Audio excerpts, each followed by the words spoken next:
Noriu pasidalinti su jumis patirtimi, skaičiuojant mokesčius su dirbtiniu intelektu. Tai iš tiesų vargstu jau keletą dienų, bandau išmokyti savo ChatGPT teisingai suskaičiuoti mokesčius, taip kaip jie yra aprašyti Lietuvos įstatymuose.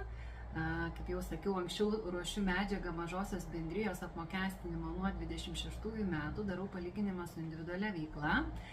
Ir dėja turiu pasiskųsti jums visiems, kad iš tiesų labai daug klaidų daro skaičiavimuose mano dirbtinio intelekto draugas, bet aš neprarandu vilties ir vis žymiu jam, kad neteisingas atsakymas ir kad jisai perskaičiuotų iš naujo. Kartais jisai su manim ginčinasi, kartais jisai atsiprašo ir sako, oi, ups, tikrai ne tą paskaičiavau.